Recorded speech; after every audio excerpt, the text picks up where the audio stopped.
Welcome to this explainer. Today, we're unpacking a truly fascinating source text that weaves together global geopolitics, world history, and this incredibly grand spiritual premise. We're going to be looking at a completely unique philosophical argument. It claims that South Korea actually possesses a historical, spiritual mandate to act as the ultimate architect for humanity's future. Now, don't worry, we're just looking at the architecture of these ideas today. Breaking down exactly what this text proposes and how it connects the dots between international organizations and cosmic energy. It's a pretty wild, complex ride, but the way this source builds its argument is just incredibly structured. Okay, let's dive right into this. What do the United Nations, the World Cup, and the United States actually have in common? On the surface, right, you've got a diplomatic body, a global sports tournament, and a superpower nation. But according to the source material we're exploring today, the fundamental link between them is that they're all built on charters. And the text argues that these charters, these foundational rulebooks, are actually the hidden key to understanding our current global stagnation.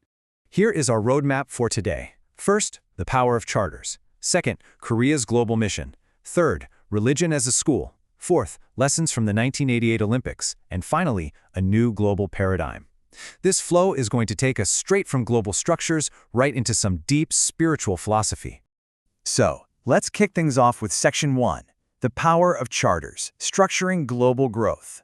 According to the text, organizations like the UN, the Olympics, or even the formulation of the United States itself were only made possible because they established foundational charters.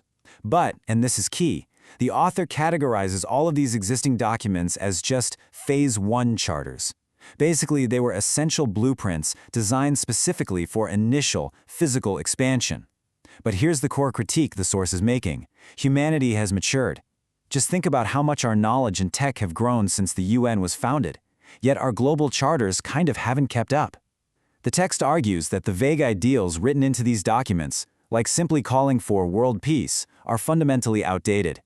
They completely lack the concrete, future-oriented ideology we actually need to guide humanity today, which means they are in desperate need of a massive evolutionary upgrade. So, who exactly is supposed to write this upgrade? Well, that brings us to Section 2, Korea's global mission, the new architects. The source text claims that this immense responsibility actually falls to South Korea, and it bases this on a deeply rooted spiritual lineage. To really understand this, we've got to look at two crucial philosophical terms defined in the text. First up is Cheonson, which translates to the descendants of heaven. The text uses this to describe a specific spiritual lineage born with a historical mandate to guide humanity.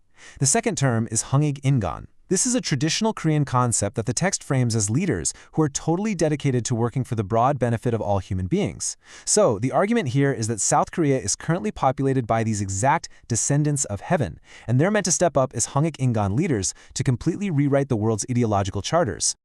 Now, what's really fascinating about the sheer scale of the geopolitical claim here is how grand it is. It reads, "The knowledge and culture built by humanity over thousands of years have all entered South Korea. Therefore, it is the capital of humanity." The author is literally positing that South Korea functions like a giant global sponge, having absorbed the cumulative knowledge of the whole world. And because of this ultimate concentration of culture, the text argues South Korea is no longer just a nation, it's the de facto capital of humanity, tasked with designing the brand new paradigm that the rest of the world is basically waiting for. But to actually achieve this, the text says we have to completely change how we think about the divine. Let's look at Section 3. Religion as a school, a spiritual shift. The source takes a really hard, critical pivot here, severely criticizing modern religious practices. According to the text, the old paradigm is all about blind faith. It's people bowing down, relying entirely on begging deities for personal blessings. The text heavily condemns this, arguing that it just keeps people foolish and dependent. The proposed new paradigm, though, it frames religion entirely differently.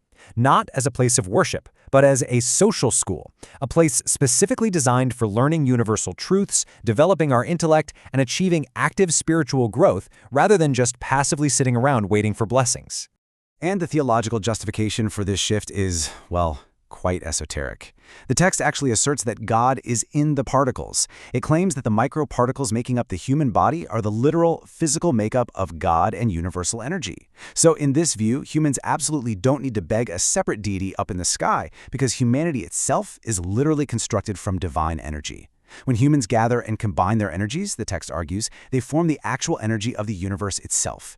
Because of this direct connection to universal energy, the text outlines some incredibly severe consequences for leaders, especially religious and national ones, who fail to educate the public properly.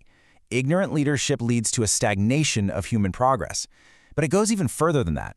Misleading the public results in what the text calls heaven's punishment, or Cheonbyul. And the author gets highly specific here, claiming that failing this cosmic mandate will actually manifest as physical illness. Yeah, the text specifically mentions that the universe can and will inflict ailments, like liver disease, upon leaders who keep the descendants of heaven foolish, instead of guiding them toward their true global purpose.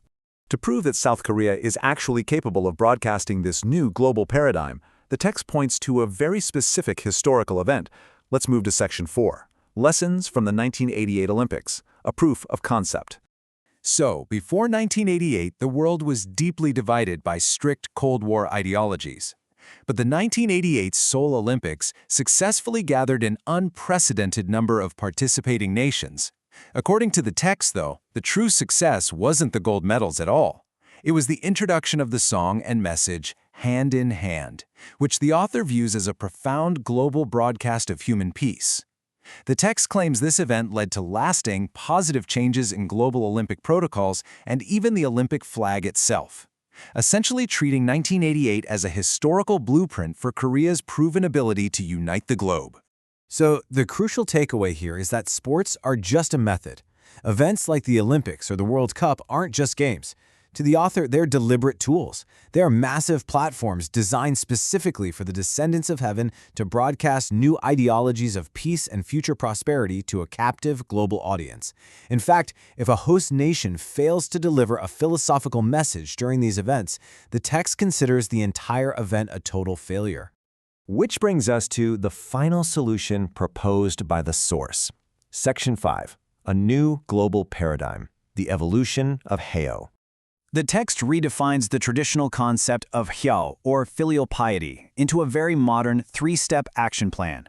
Step 1. Stop begging God or your ancestors for personal favors. The time for that is past. Step 2. Take righteous, educated action in the world to actually bring them joy through your achievements. And Step 3. Achieve true hyeo. The text argues that the absolute highest form of respecting your ancestors and the divine isn't through rituals, but by actively working to create peace for all of humanity. And there's a really specific detail here. The text claims that the energetic timeline for this shift, where we focus on pleasing our ancestors through global action, officially kicked off in the year 2013. So the ultimate manifesto outlined in the source is this massive call for sweeping national action. First, the text demands the purification of what it calls the turbid or dark energy currently hidden across the Korean peninsula. By sweeping out this negativity and fully embracing their role as the descendants of heaven, the author claims South Korea can elevate itself to become a literal beacon of light for the world. Doing this fulfills its grand historical mission to lead global culture straight into a brand new, spiritually enlightened era.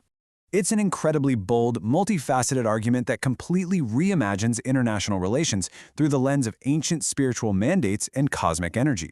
The source firmly believes that the global charters of the past are dead, and a new architect is urgently required. So after walking through this fascinating blueprint, the ultimate question the text leaves us pondering is this: is the world actually ready for a new capital of culture? Whether you view this as a radical geopolitical vision or just a profound spiritual philosophy, it for sure changes how you look at the global stage. Thank you so much for joining me on this explainer, and I hope it helped you understand the profound depths of this source material.